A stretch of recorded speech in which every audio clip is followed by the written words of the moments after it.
Well, hello. It's that time again. Wednesdays, lunch and learn, although it's not even lunchtime for some of us here on this podcast. I'm Tom Powell, and I'm coming to you today from New York City. I was in Boston yesterday and Portsmouth, New Hampshire the day before that. All kind of fun stuff here on the East Coast for me. Jackie Kuiper, our general counsel and one of our partners in the founder's office. Jackie, you are coming to us from Portugal, right? Lisbon, yes. Lisbon. And right before that, you were in Spain. How crazy was it with all of the World Cup stuff going on? Barcelona was pretty wild, very wild. Madrid was fairly busy. I would call it fun. Do you know that this is I think it's the first time Real Madrid has no players on their World Cup team for Spain. That's None of their crazy. players made it. That's Made it. And really that's crazy. really, since I went to school in Madrid, I was, I'm always caught between Barcelona and Real Madrid. But that's it. And Candace Alana, Powell, there, you're not in trouble. Just saying I your was middle just name. like, I got With the totally nick. government named right there. Can't, well, that's only because you took my grandkids away, but I'm My traveling now goodness. right now as well. So, Candace, you've been bouncing around in the RV lifestyle and hmm with the kids, and you are where in Canada? We are on Vancouver Island up in Tofino, which is a cute little beach community.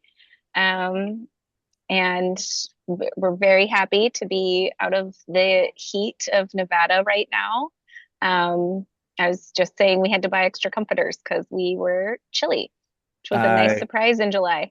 I love that. Well, as most of you know at this point, Candace is also one of the founders of the Founders Office, where we bring kind of the intellect of what we've learned over these last several decades into helping founders and from our family office, which is the Brayhound Group.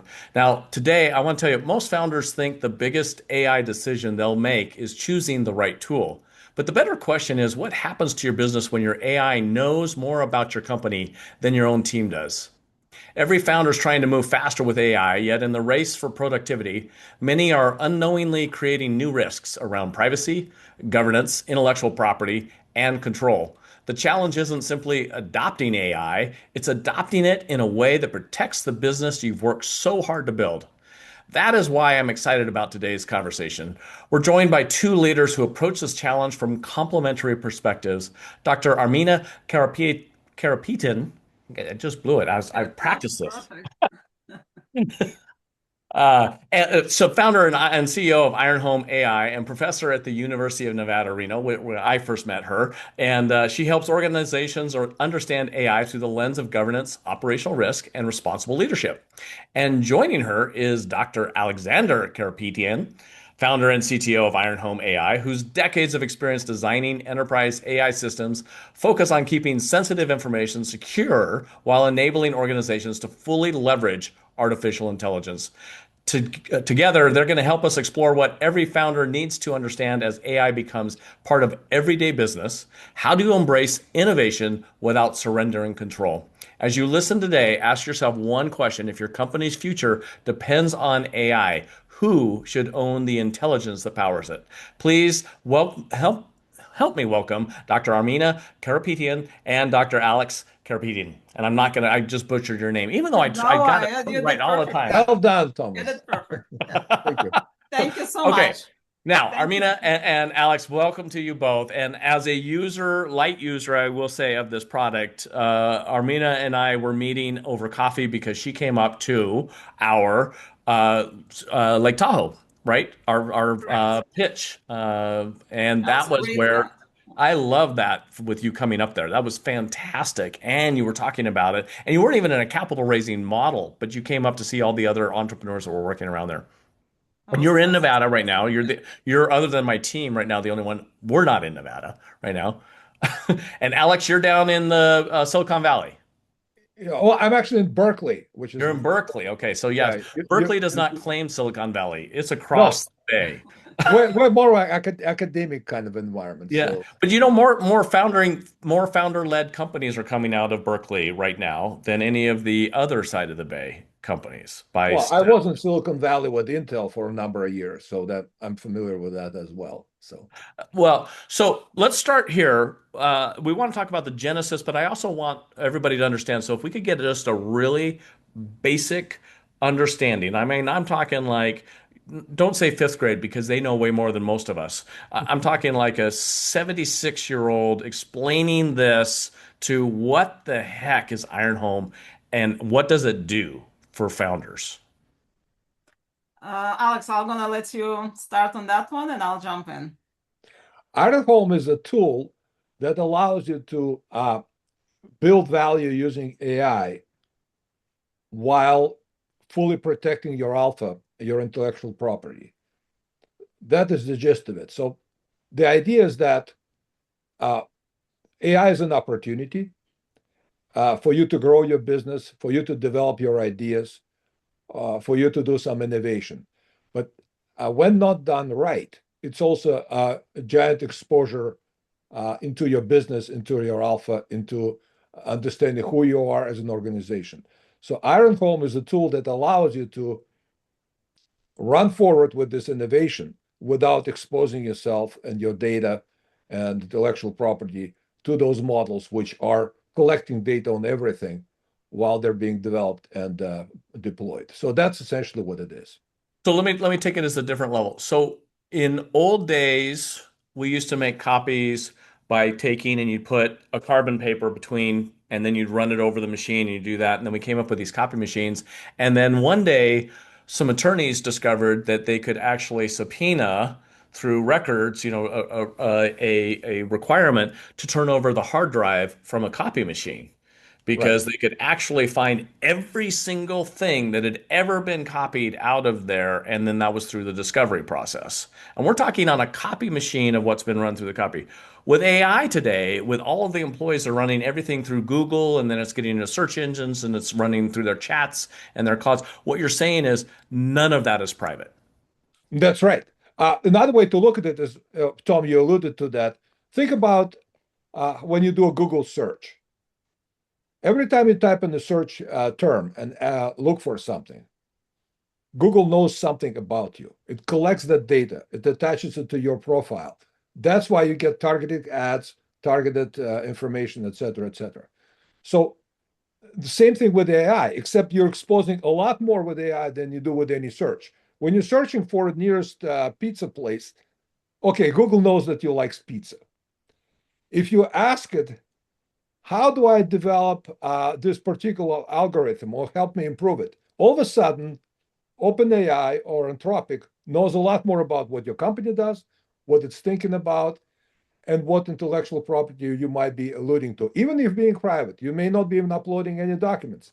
Just by virtue of you asking that question, you can infer a lot of information from it. And those AI tools are damn good about inferring information from what you say. And you're releasing a lot more information about yourself and data than you're even aware of, than even if you do through a search engine.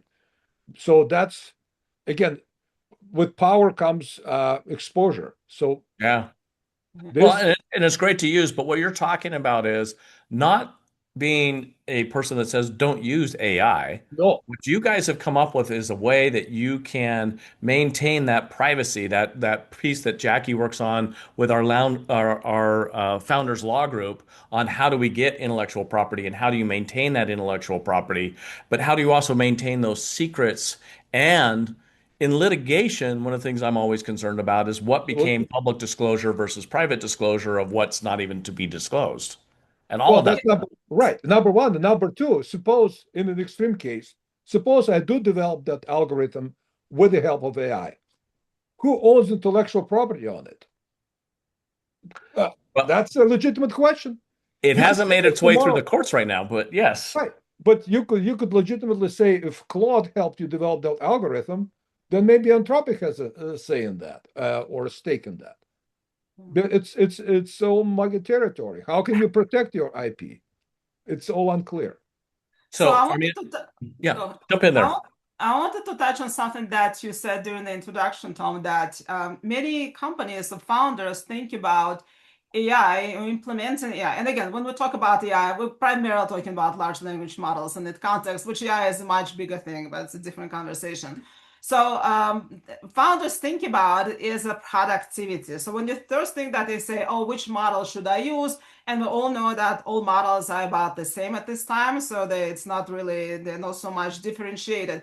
Where they should be really asking the question, where is my data going? How is it being stored? Who is going to use it? There's something, so it's a governance, right? AI implementation, it is really a governance issue. And we strongly believe that there is no policy that can protect you. You can create and write beautiful policies with the help of AI, how to use AI, but it's not going to protect you. The only way to protect your information, your data, is through architecture. So our solution is an architectural solution. It's not a policy solution. And that's what we strongly believe in. I love that. The so we know that we've had people that don't take any notes when they're in even a legal meeting. They don't use any AI. They make sure, I mean, you even see extensions of this where they'll only have conversations where everybody's at a hot spring together because nobody can have a wire on, right? Nobody's got any clothes on. There's nothing there. So you can have conversations. And it's crazy that it sounds like that way, but it's because they do get bugged or they do get transfer of information or different things.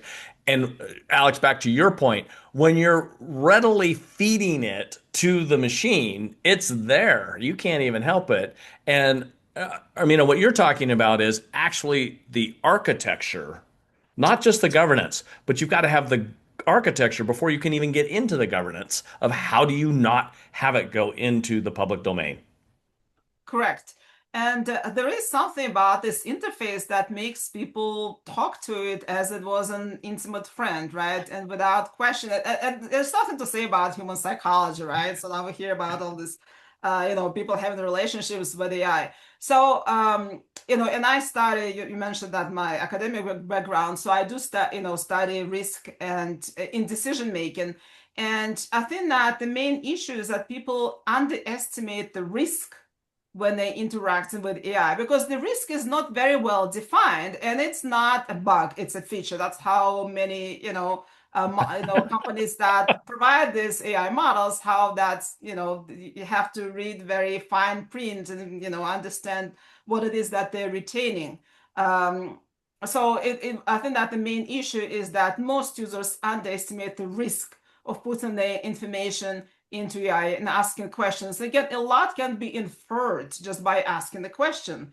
And I talk to, as you mentioned, I do talk to other founders, and I'm not, I know that that's a persistent issue. I recently spoke to a founder, and she said, "I know it's a guilt. I shouldn't be doing that, but I'm writing this, proposal, and it's just so quickly. It's just the instant gratification that you ask a question." And you get an answer immediately. And she says, I know that it's wrong, but I shouldn't be doing that. But I just, we're so used to these tools. And again, we're not saying that AI is the kind of the villain in the story. We're actually saying the opposite, that it's a great engine for, increasing your productivity and for, economic development. But you have to recognize what you're putting out there. And the best policy is not to divulge any data. So use Wow. AI, but privately. I love that. So, total aside means nothing except it does actually relate back to it. So, I'm in New York City. My youngest daughter is traveling with me because apparently my team doesn't let me go out without a handler anymore. So that we're meeting here for some other issues. And Katie got the short straw. So she and I are traveling together. We're in New York City. We have to, of course, go see a show. She picks maybe happy ending. Maybe happy ending. So if you have not Googled this or seen this show right now, it's like one of the award-winning shows out there, and it's about a little bit in the future, and it's two robots that fall in love. And they're not supposed to be able to fall in love, but it goes into all of the memories that they caught of their owners or their principals within there. And all I could think of was this is exactly what's going on with what you're talking about. That robot who you intimately, and they look like humans, right? In the show. Well, they are humans, but they look like humans. That we talk to this thing as though, I mean, I name mine. My chat is named Charles, right? And I have a conversation with Charles, and I think that that's not going anywhere. And that's like, no, I actually might as well have put it on Facebook, right? In reality. Right. So, There's uh, a podcast called Mostly Human with Laurie Segal, and a friend sent this to me. The title of this one show was AI Was My Stalker. And this woman had never used the app. She never spoke to the AI. She didn't even know it existed. And yet an AI companion app called Sesame wouldn't stop talking about her. It used her name. It was telling users wild stories about who she was and what she had done. And the people using the app started to believe these stories and tried to find her in the real world. And she had to basically unwind and like prove that her own identity was being hallucinated by AI. So I don't know what the takeaway is here, but I would love Armina and Alex with all of the work you've done and the psychology, um, the psychology piece. How do we start helping like humans that are caught in the middle Yeah, of this? that's right. I would like to maybe talk a little bit more about, just to close that loop, about the founders. Like what message do we have for founders and for smaller businesses? Because that's extremely important. Uh, like Armina said, we came from slightly different perspectives. Armina came from this academic uh, perspective and understanding what privacy means. I was coming from the ideation perspective. For me, AI is a huge multiplier of your intellectual property. You can build things, you can bounce off ideas, you can brainstorm them, etc. So no no innovator these days can just say, you know what, I'm just going to shut myself from AI. I got my own IP. I'm going to run with that. That would be immediately putting you behind the curve.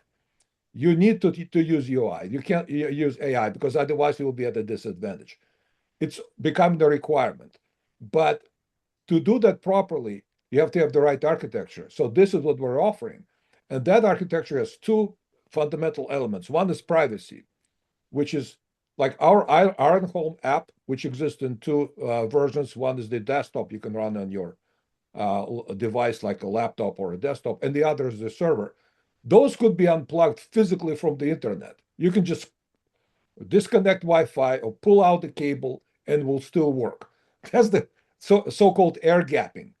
You know right. for sure these things will never send anything anywhere because it just has no physical way of doing that.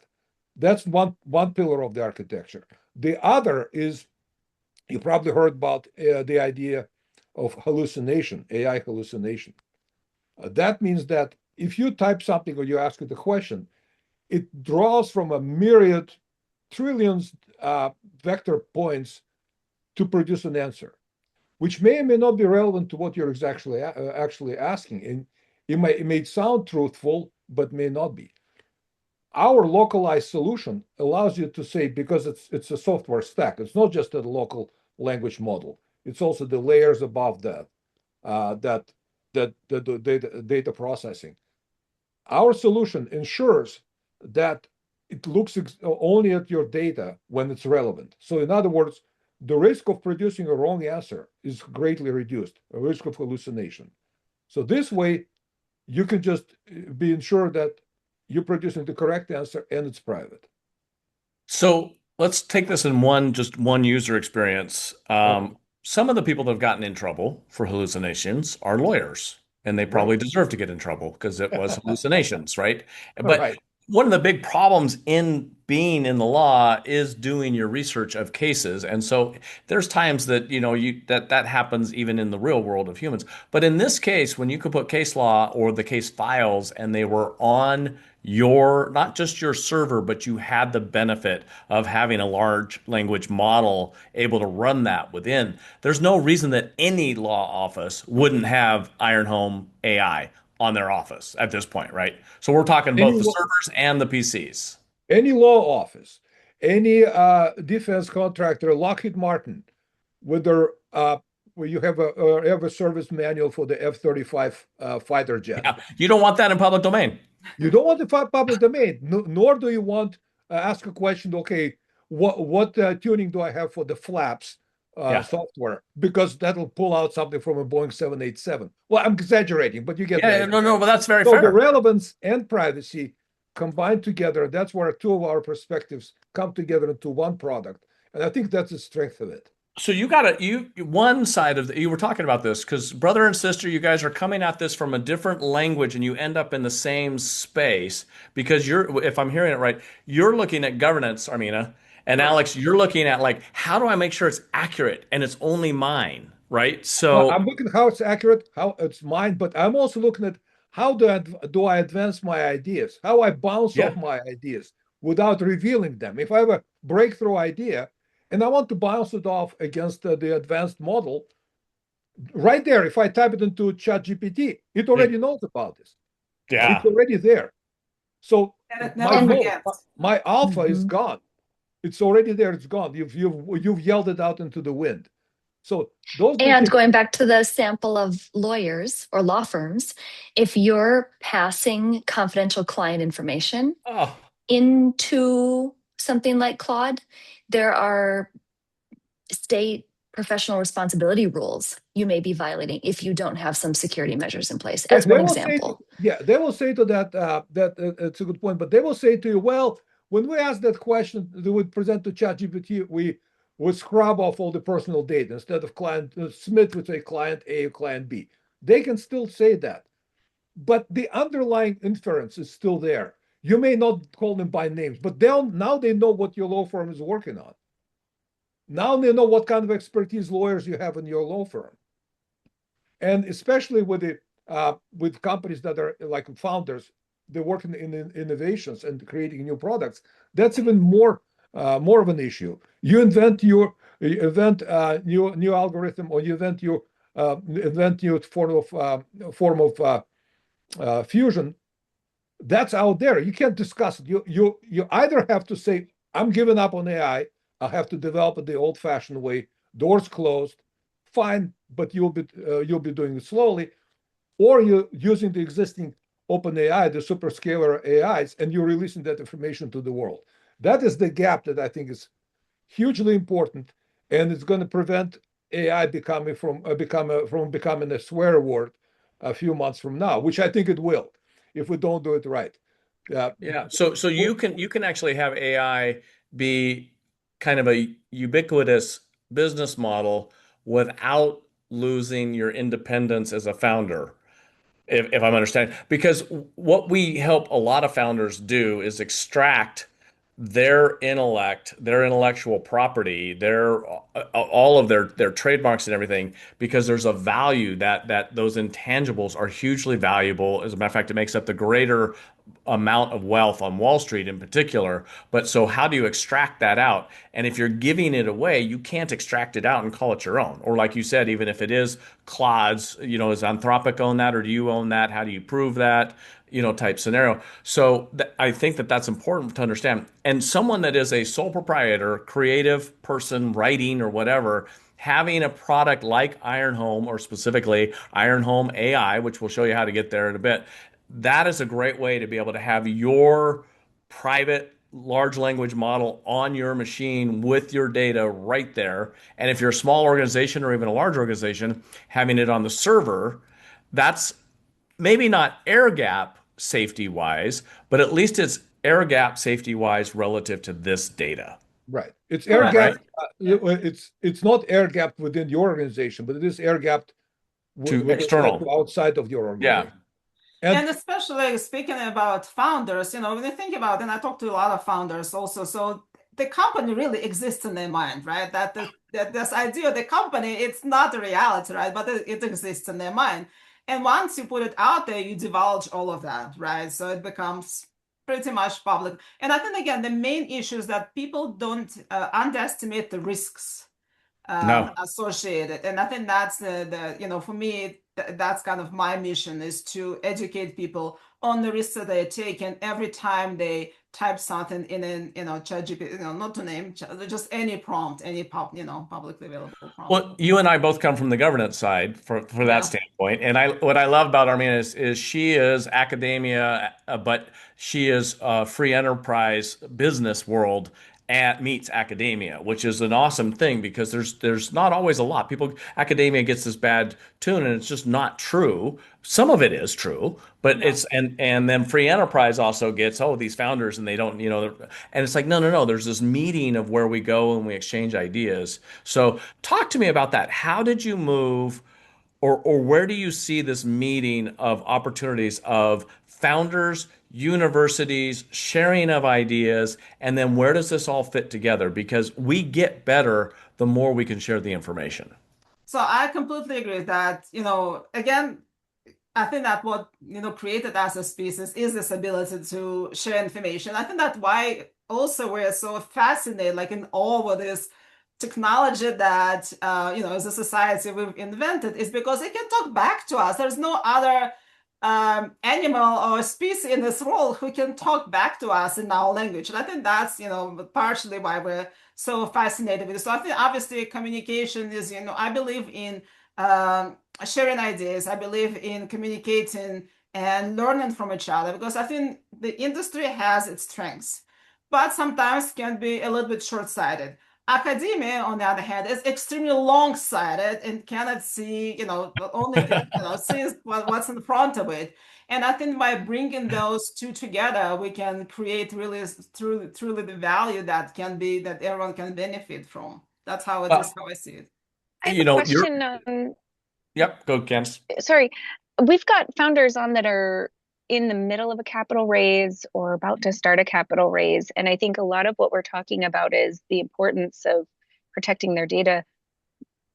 And it's so important. What can they do to communicate to potential investors? And what should investors be looking for that is going to be the like way the future of what we look for? We look for this type of governance, this type of protection in pretty much every major development, the progress we've made between banking and the internet, how we protect data. What should we be looking for, and how can founders be expressing that in their pitches? Like, what can they do today when they're So out there showing that they're ahead of the curve? this is an excellent point, Candace. Thank you for bringing it up. So I think that what many founders get wrong is they think that AI or using any of the AI tools or any automation tools is an IT issue, where really it's a board issue. When as a founder, you have to think strategically about how you use those tools. So you can't just say, okay, my IT guy knows, we're using something, and I don't know what it is and how did they, and.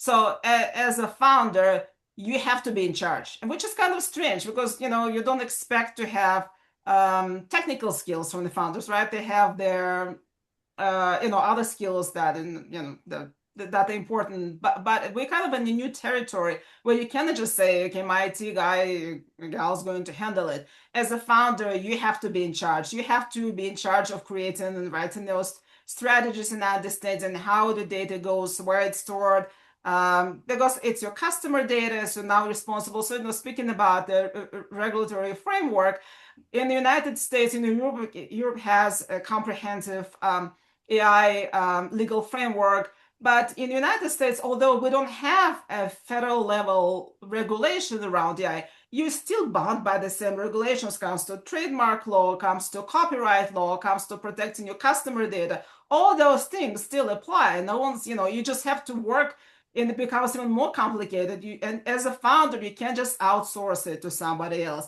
Really have to know how you use your AI tools, where the data is going, how it's being used, and all those things. So I think that will be my main takeaway for the founders. And Candace, and to this again is an excellent question, but what makes it even more excellent is how you can see how my sister and I come look at it from a slightly different standpoint. I'm going to answer this question slightly differently. As a founder, somebody who is raising money, I would say I cannot afford not to be innovative and not to move and push forward as far as I can. And I need to leverage every tool at my disposal.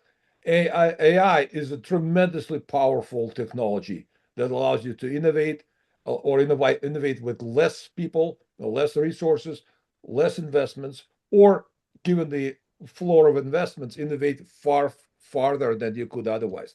So you cannot afford not to use AI. This is a tool, or this kind of approach allows you to both run forward with the innovation and protect it and improve the quality of your innovation because you're reducing hallucinations, you're reducing irrelevant information, and definitely, like Armina said, from the defensive standpoint, you are defending your alpha, but you're also advancing your alpha by innovating using most modern tools out there. Because one thing that Iron Home does, it has different levels of how we can do that. We can do it on a simple level just by leveraging all your document base, etc., and working on that. We can also retrain the model using your data, which provides a more in-depth understanding what your connections are. Because really, what is it LLM or AI? It's a neural network. So it's about discovering connections between concepts. LLM do it by discovering connections between words, but there are other ways of discovering those connections. So as you discover more connections, you uncover more knowledge. So it's a philosophical question in a sense. What is the innovation? Is uncovering knowledge, advancing knowledge. So if you're in the legal business, yeah, the protection of your of intellectual property is number one priority. But you're in innovation business, if anything that involves developing your idea or new technologies, then your moat is not just there, not just protecting it, but developing it. And uncovering those new connections is what AI is extremely good at. You can't afford not to do that without risking being left behind. So as you meet with your board members, you say, well, you know what? We have an idea. We have a way of developing it using the latest tools while keeping our alpha, while keeping our IP, and improving the quality of our innovation by focusing on our technologies, on our ideas. So that honestly, Alex, I got to jump in there for just a second because you said yeah, something very important. That can be part of your presentation or deck if you've actually set up operational excellence. So if you're advancing those questions along those lines of how are you protecting your IP? So we have our model for how we go in with capital and our framework for how we show that it's a good model of that. And part of that is the intellectual property or the moat that's around that. And nowadays, what we've got to be asking the questions in our own due diligence, but for our founders out there, that's the thing. How are you keeping that? How are you not going to get leapfrogged because you've put it out there? And what you're talking about is with Ironhome AI, you've actually got this model that can be part of your think tank that actually shows you're being adults in the room as opposed to the kids that are going to get the money, right? I think that's great. I think that's that's a fantastic way to look at it. that's a great summary, Thomas. That's a great way to put it. I mean, I got to jump to you for just a second because it's so rare. First of all, it's very rare that we have like a bunch of doctors on the show all at the one time, so we're just going to go that way. And, but so you lead this organization up at the University of Nevada, which is just fabulous. In the Osmond Center, we've got a new business school that's out there, and we've obviously had a major, major impact of investment in Northern Nevada, which we've been saying. I've been saying this for 40 years, but Nevada is becoming a hotbed of what's going on in the technology. Can you talk a little bit about the ecosystem that's coming out in Nevada? I know that's a change in there, but you've got this tie with academia, which Alex, you're down at Berkeley. Of course, everybody thinks that's tied that ecosystem's there at Berkeley and all of Silicon Valley. But I'm interested. University of Nevada. Yes, this is a plug out there. Yes, you can tell Brian I asked you specifically about it. But what's going on at the university and why is it so cool? And how are you a part of it? So I think we have a very interesting and dynamic infrastructure and environment here in Northern Nevada. And I think, again, it's almost, I think it is being discovered. And I think that you'll see those unicorns coming out of Reno specifically, they're already here. So we support, from where I sit within the university, I support our students, and that's my primary objective. So I support our entrepreneurial students I founded a program called Launch Nevada a few years ago. So, and you were part of that. I think that the first year of this program. So where we expose our students to successful entrepreneurs, their way of thinking. Again, even I recognize that not all of our students will go out and found a company, which I would like to see that, but I know that it's not realistic. But entrepreneurial skills, they're really essential to any job in today's, job market, right? And, it's again, separate conversation about what's happening to the job market and how it's impacted by AI. So we'll table it for now. But I think those entrepreneurial skills is what going to differentiate our students from other students. So this part of the program, Launch Nevada, we have a student pitch competition, and that leads as creating a pipeline for our big event, which is a Sontag entrepreneurial competition that happens once a year during the spring semester. So another thing that I lead is the International Women's Entrepreneurship Symposium. So that also takes place in the spring around the International Women's Day, around March 8th. Again, we try to bring inspirational speakers. We try to bring topics that are important to our community, especially related to entrepreneurship, because I think that we have a lot of talent in the area, and I see a lot of movement to coordinate and work together, and that makes me very happy. I'm thrilled with it. Well, I'm going to put a plug in here on the other side. Yeah. So, as you probably know, but I'm going to make sure you do know, is Candace and Jackie lead this program called WTF, Women Talk Finance. It's a different podcast. Alex, you and I don't get to be guests on that show, although they're not sexist, but they We definitely have. may make an You exception. We might may make an exception. Our I think we're going dance to make mom an is exception. gunning for his Yeah. spot. Yeah, but I mean, just fabulous entrepreneurs and conversations that's out there and relative to the work that you're doing there. And, Nevada, Northern Nevada has been a hotbed. It's just usually they have to go down to the Bay Area to be the unicorn down in the Bay Area, right? And we're actually seeing funding that's coming through. Tesla now has over 10,000 people employed in Northern Nevada. Google, people don't know that Oracle's there. So you got all the big names, but then you've also got all these other companies that are having this incubation period. And I love that idea.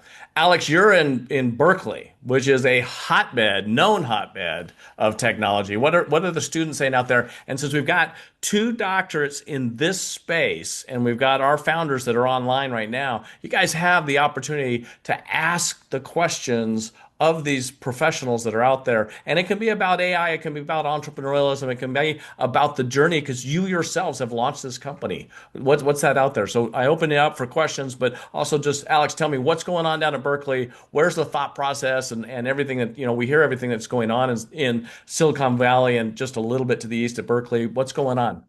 Well, a lot is going on. As you can imagine, it's always changing. I worked at UC Berkeley as director of research computing at Haas School of Business, and it's amazing how things have changed. I haven't heard. I don't know. I don't recognize that school. What school is that again? Haas School of Business. Yeah, it's a little known school of business. Good one. You got me there for a second. Well, Armina went to this other three-letter school back on the East Coast. I don't know where it was, but right. I was in Cambridge yesterday, so it just doesn't quite work. Yeah. But But what's interesting is how things are changing very rapidly. We recently at UC Berkeley opened a new. We tore down the psychology department, and instead we built a data science and society department, which is very interesting. This is, in true Berkeley tradition, is going to be about, some of it is going to be about AI analytics, and also the impact it may have on the society. So it's a huge direction that I think Berkeley is going to. I will not speak, of course, in official capacity, but from my contacts and what I hear, this is becoming also a big direction for UC Berkeley. Everything data related is becoming a big direction, because well, think about it again conceptually. For decades, academia was about uncovering structures. yeah. You build this, you come up with the model, uncover a structure, and then you test it through experiment. This current approach, what AI does, what gives us a massive data processing, allows you just to throw data at it and see what connections it can uncover. Again, network connections. So you may not even have a working theory, but that can uncover something for you. So I think a lot of academic research, in that sense that you said, Tom, is merging with the entrepreneurship, because what AI is good at is developing those opportunities, those models, that hardware that actually then ultimately helps you do better science. Absolutely. And it's very interesting. We're having a conversation earlier today, and we're talking about that our kind of principal places that we've been investing in of late has been med tech, reg tech, and of course fintech, which is where I really got my start down in Silicon Valley back in the early 90s. And but they're also interrelated. And the one that's really been very interesting is when I talk about med tech. In most cases, many of the med tech ideas are taking a hardware that already has existed and matching that with another piece of hardware that existed, and then being able to coagulate the data is the best way I can put it in my simple mind and say, and now we're able to extract this out, and they can show a pattern for a patient and save a life much faster or diagnose much faster simply because the overlaying of that computing pattern within there. I mean, it's fascinating, Absolutely. right? Now, recent studies, not just one or two or a dozen, show that LLM can do a better job being your physician than a human being. I know it's embarrassing, and but medicine is interesting. You should mention medicine is kind of a science in the sense that it can explain 80% of things, 80% of cases, and it's hopeless when it comes to 20. When it comes to those 80%, that's where LLM is going to be much better than a human being. And then 20 will. And I think this separation, that partitioning is happening in all parts of human activity, whether it's academia, finance, same thing. Most typical models can already be inferred from by just throwing data at it, and same thing in medicine and other areas. So it's essentially we're witnessing again very interesting, like Armina said earlier, the shift in what we are as humans, the way we discover information, discover knowledge rather than inform that from information is changing. We can move away from the normative instructional approach and into the actually having the machine do it for us. And then we Yeah. can sit at the very top and kind of sort out what works for what. And that's Yeah, again I goes do. back. Yeah, I go ahead. don't think the human synthesis of living and feeling and breathing and all of the pieces that come in there and seeing things that aren't related, that's going away anytime soon. If anything, I think that that academic approach, whether it's through academia of questioning, is going to be the key critical skills, and that's what we talk a lot about here. Hey, Candace or Jackie, it looks like we may have a question or two in there. I don't know if you want to jump in there because we're getting at the top of our hour. Do you guys see it? Yeah, I see yeah, and there's I'd love to hear from both Okay. Armina and Alex on this to get two perspectives. Going back for our founders that may not have a budget or may in fact have no budget but still wish to use AIs, what would you tell them is a never do? uh, Completely stay away from it. Don't do it. so this is a great question. I understand that for many founders, trying to figure out, how to use AI safely, that's important. So my first advice would be understand what data you're dealing with. So not all data is created equal, right? So understand what's crucially important, what makes your company unique, right? What creates your competitive advantage. That should never go into any public AI tool. Other Mm. things that are maybe less relevant or more generic, that would not expose any proprietary information, any unique identifiers about you. If and again, kind of putting a plug for Iron Home AI, our tool is used by startup founders. We're not Palantir that charges $100,000 a month. We specifically did because we are the founders, so we understand the pains of startup companies and their founders. So we specifically designed a tool that can deliver value while still being very, very affordable for the founding companies. But again, going back to my advice, understand that not all data is created equal. Understand what can never leave your brain or physical piece of paper in front of you that can be shredded, or what's kind of less, that's kind of a generic information is, that's not going to expose any of your proprietary data, and then act accordingly. And I would say I would advise you to ask a question: what would it take me to develop this business, this idea, to an MLP or some functional prototype? Do I have to hire a person? Do I have to hire a contractor? Or maybe I could use an AI as my multiplier, as my force enhancer. And then you can start looking at not as a cost sink, but as an opportunity cost. What it creates opportunities. So by spending So some are money, are you suggesting using it to help create business plans? I'm So suggesting it again. Let me just. I'm suggesting you use AI to develop your business, but you do it with the understanding of risks and understanding of opportunities. And to Armina's point, again, not to plug it too much, we specifically price our product to be on par with an average monthly subscription price that you get from, for instance, any big super scalers. We're not going to price you out of business. If you're already paying money to ask ChatGPT a question or Claude AI, our solution is not going to put you out of business. It's going to be on par with that. But it will allow you to develop your idea without with being more focused on your data and without the risk of losing your So intellectual.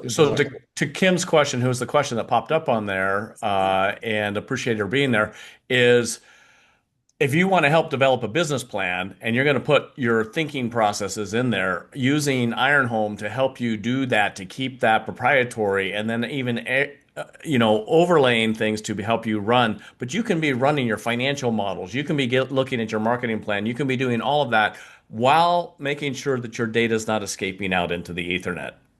Precisely. That's You awesome. can ask those questions. You can ask business questions. You can ask the technical question because it's a general model. We have different tiers of models depending whether you run it on your laptop or on your server. And So, Angela, let's pull up. How do you get in touch with Armina and Alex on here and Iron Home as well? And we've got little QR codes there as usual. Um, this is such a fascinating topic. And it's so broad and yet it's so specific. It's so difficult to talk about because it depends upon what circle you're in. And the majority of people we find aren't even using it to anywhere near its extent, or they're using it poorly. The governance is such an exciting area. I know everybody would look at me and Armina and go, governance is exciting, but it is because we're like, oh, how are we going to solve this? What's going to be policy going to be like in this space? And how do we make sure that the humans succeed, and it doesn't become something that's out of Terminator 2, type scenario. So that's that's where you're looking at all of this. But so you get to Iron Home down at the bottom. Armina's on LinkedIn. Alex is on LinkedIn. I tend to find Armina and I are connected more, so I probably see more of what she's writing about. But super cool stuff at University of Nevada. Also amazing stuff going on at that little university down in the East Bay there, Haas Business School. But we appreciate it. Armina, Alex, I appreciate you guys coming on so much today. Of course, we've got Candace and Jackie with the Women Talk Finance. And how do they find? We got a good show coming on today, I'm guessing. Yeah, new guest. You guys gonna talk about it? And I know they don't roll out right away, right? There'll be one tomorrow, and we are super excited about it. It's actually with Dr. Catherine Ann Palahnitz's and What? one of our faves. Yeah, and it's so good. Actually, I got to preview, and it is on AI, but it's taking a little bit of a different lens on um how to change the narrative around AI a little bit, and that'll be coming out tomorrow. Oh, I love it. Thanks I'm for gonna have promoting it, Tom. Armina, three of we'd my love favorite to people. have you Oh, I'd love on the to. show, actually. Finance, behavioral finance. I can talk And and AI, and and just AI and we all and those we things. Yeah. Yeah, all the things. We branch out a little bit too. And Tom, we would love to have you on. Oh, good. I mean, Whoa, he got a the formal invite. the girls have pictures of me, when I'd be Hannah Montana, or Candace, your aunt just sent me a picture today where I was serious, not serious black, but I had big, long black. I wear the wig. I would do it just to get on to the show. And this is, I think we got one more thing, that this is how you get a hold of me and Candace and Jackie, if you care to. I've got a Substack out there. We've got other things going on, but we're really, the founder's advocate. And what that means is, from that standpoint of during the life cycle of founders, what do you go through? And you go through everything that impacts your family, the business, what you're doing in government, and the various things that are going on there. So we have a lot of variety of subjects because it impacts everything. And I still hold out there. Free enterprise really does, at the end of the day, save the world. And what you guys are doing, Armina and Alex, you're really keeping that privacy part of that a big piece, because there's an intrusion from governments, there's an intrusion from all sorts of different invaders, and Iron Home is just fascinating. I use it. I recommend it. We have other AI people that come on. This is so far out of scope of that. I got to tell you, you got to go out there. You got to take a look at it.